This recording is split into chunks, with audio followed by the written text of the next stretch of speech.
नमस्कार, मी श्याम उगले. आपण पाहतात फ्री मीडिया. सध्या प्रयागराज कुंभमेळ्याची संपूर्ण जगभर चर्चा आणि कुतूहल असताना महाराष्ट्राचे मुख्यमंत्री देवेंद्र फडणवीस यांनीही महाराष्ट्रातील नाशिक त्र्यंबकेश्वर येथे 2027 मध्ये भरणाऱ्या सिंहस्थ कुंभमेळ्याच्या तयारीची बैठक घेतली. मुख्यमंत्र्यांनी प्रथमच घेतलेल्या या बैठकीमध्ये नाशिक आणि त्र्यंबकेश्वर सिंहस्थ कुंभमेळा हा प्रयागराज सारखाच मोठा व्हावा आणि नाशिक त्र्यंबकेश्वरचे नाव जागतिक पातळीवर किंवा जागतिक नकाशावर यावे यासाठी त्यांनी प्रयत्न करण्याचे निर्देश प्रशासनाला दिले आहेत. मुख्यमंत्री देवेंद्र फडणवीस आणि उपमुख्यमंत्री एकनाथ शिंदे यांच्या उपस्थित झालेल्या या बैठकीमध्ये मुख्यमंत्री देवेंद्र फडणवीस यांनी दिलेल्या सूचना या नाशिक शहराच्या किंवा नाशिक जिल्ह्याच्या आगामी काळातील विकासाची नांदी ठरणार आहे. सिंहस्थ कुंभमेळ्याच्या निमित्ताने केवळ पायाभूत सुविधांचा विकासच नाही तर नाशिक त्र्यंबकेश्वर हे जागतिक पटलावर कसं येईल यासाठीचे निर्देश त्यांनी दिलेले आहेत. त्यांनी प्रामुख्याने नाशिक सिंहस्थाचा विचार करून नाशिक आणि त्र्यंबकेश्वर यांच्यामध्ये एक रिलिजियस कॉरिडॉर उभारण्याच्या सूचना दिल्या आहेत. नाशिक त्र्यंबकेश्वर यांच्या दरम्यान रिलिजियस हब तयार करण्याचेही निर्देश त्यांनी दिले आहेत. त्यांनी आणखी एक महत्त्वपूर्ण सूचना दिली आहे, ती म्हणजे नाशिक शहराच्या बाजूला एक महाकुंभ कन्व्हेन्शन म्हणजे महाकुंभ संमेलन उभारण्याची सूचना दिली आहे. या महाकुंभ संमेलनामध्ये भारतभरातील प्रमुख तीर्थस्थळे, मंदिरे आणि सांस्कृतिक केंद्र यांच्या प्रतिकृती उभारल्या जातील आणि नाशिकला येणाऱ्या भाविकांना भारतभरातील या प्रमुख धर्मस्थळांचं दर्शन या एकाच ठिकाणी मिळू शकेल अशा प्रकारचं महाकुंभ कन्व्हेन्शन उभारण्याचे निर्देश त्यांनी दिले आहेत.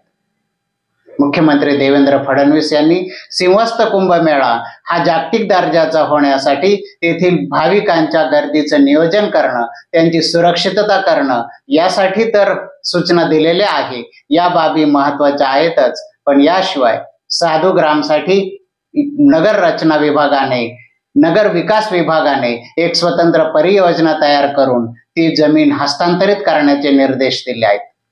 साधुग्राम भव्य करतानाच येथे रामकाळ पथाची उभारणी करण्याचे निर्देश दिले आहेत.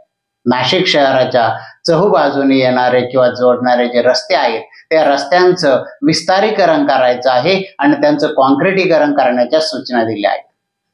सध्या मुंबई आग्रा महामार्ग आणि नाशिक पेठ मार्ग याचे कॉन्क्रिटीकरण झाले आहे.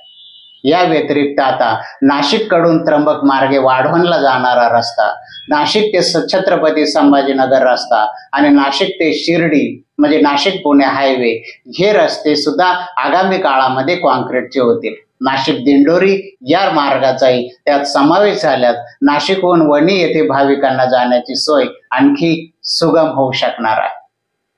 रस्त्यांचा नियोजन करतानाच त्यांनी नाशिक शहरातील रिंग रोड बाबतही सूचना दिल्या आहेत.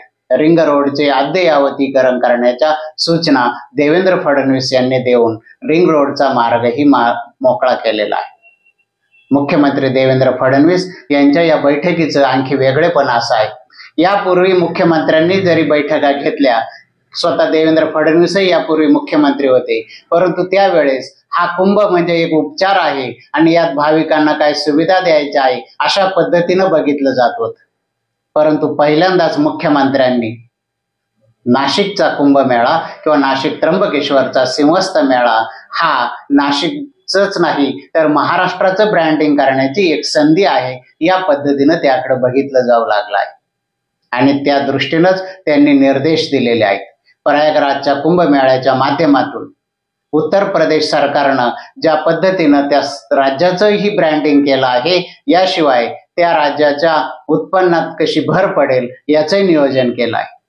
त्याच दृष्टीनं महाराष्ट्राच्या मुख्यमंत्र्यांनी नाशिक त्र्यंबकेश्वरच्या सिंहस्थ कुंभमेळ्याकडे बघितलं जाणं ही फार महत्वाची गोष्ट आहे. यामुळे नाशिकचा पायाभूत सुविधांचा विकास होईलच, परंतु आगामी काळामध्ये या पायाभूत विकास सुविधांच्या बळावरती नाशिक विकासाच्या दृष्टीनं मोठी झेप घेऊ शकणार आहे. मुख्यमंत्र्यांनी नाशिक आणि वाढवण बंदराचा रस्ताही त्याचंही कॉन्क्रिटीकरण करणं आणि रुंदीकरण करण्याच्या सूचना दिल्या आहेत. ही फार महत्वाची गोष्ट आहे। एकीकडे आपण कुंभमेळ्याकडे केवळ धार्मिक गोष्टींच्या दृष्टीनं बघत आलेलो आहोत आणि त्या दृष्टीनंच नियोजन केलं जात असतं, परंतु कुंभमेळ्याचं नियोजन करतानाच नाशिकच्या औद्योगिक वाढीसाठीही वाढवण बंदर हे कसं उपयोगाचं आहे यापूर्वीच मुख्यमंत्र्यांनी ते जाहीर केलं आहे। त्याचाच पुनरुच्चार करत त्यांनी आता नाशिक ते वाढवण रस्त्याबाबतही अधिकाऱ्यांना निर्देश दिले आहे।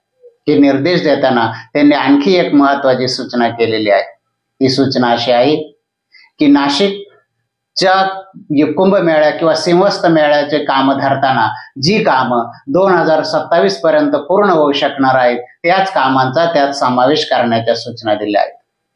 नाशिकच्या दृष्टीनं किंवा सिंहस्थ कुंभमेळ्याच्या दृष्टीनं आणखी एक महत्वाची गोष्ट आहे, ती म्हणजे गोदावरी। गोदावरीची कशी दुर्गंधीयुक्त सांडपाण्यामुळे दुरवस्था झालेली आहे हे आपण यापूर्वी त्यावर बोललेलो आहोत। त्यामुळे गोदावरी स्वच्छतेचे, गोदावरी शुद्धतेचे निर्देश देतानाच गोदावरीच्या काठाचे सुशोभीकरण करण्यात यावे असेही त्यांनी सांगितले आहे। एकंदरीत नाशिक त्र्यंबकेश्वरच्या सिंहस्थ कुंभमेळ्याचा बिगुल आता वाजलेला आहे। राज्याच्या मुख्यमंत्र्यांनी नाशिक सिंहस्थ कुंभमेळा हा अधिक विशाल व्हावा, भव्य व्हावा आणि त्यातून महाराष्ट्र आणि नाशिकचं ब्रँडिंग व्हावं, नाशिकच्या विकासाला चालना मिळावी अशा प्रकारच्या सूचना दिल्या आहेत। यात आणखी एक महत्वाची सूचना आहे, ती म्हणजे नाशिकमध्ये 7 ते 8 हेलिपॅड उभारण्याची, नाशिकच्या पर्यटनाला चालना मिळावी यासाठी नाशिकमध्ये हेलिपॅड उभारण्याच्या सूचना दिल्या आहेत। नाशिक ते मुंबई ही विमान सेवा नाशिक आणि मुंबई यांच्यातील अंतर फार जवळ असल्यामुळे ती यशस्वीरित्या सांभाळली जात नाही किंवा यशस्वीरित्या तिचं संचलन होत नाही। यावर पर्याय म्हणून नाशिकमध्ये मुंबई ते नाशिक हेलिकॉप्टर सर्व्हिस सुरू करण्याचाही एक विचार सुरू आहे। नाशिक मुंबई हेलिकॉप्टर सर्व्हिस सुरू करायची असेल तर नाशिकमध्ये हेलिपॅडची गरज आहे आणि मुख्यमंत्र्यांनी त्या सूचना दिलेल्या आहेत। यामुळे उद्योजकांना किंवा पर्यटकांना नाशिकमध्ये येण्याचा हवाई मार्ग सहजरित्या उपलब्ध होऊ शकणार आहे। मुख्यमंत्र्यांनी घेतलेल्या या बैठकींमधून नाशिकच्या सिंहस्थ कुंभमेळ्याच्या कामांना आता प्रारंभ होणार आहे। लवकरच नाशिक त्र्यंबकेश्वरचा सिंहस्थ कुंभमेळा आराखडाही पूर्ण होईल, त्याला मान्यता मिळेल आणि त्यातील कामं सुरू होतील। 2 वर्षांनी सिंहस्थ कुंभमेळा येईल, त्यानंतर नाशिक एक धार्मिक नगरी म्हणून उदयास येईल। त्याचबरोबरच नाशिकच्या विकासाला, नाशिकच्या औद्योगिक विकासाला आणि येथील निर्यात हब होण्यालाही चालना मिळणार आहे।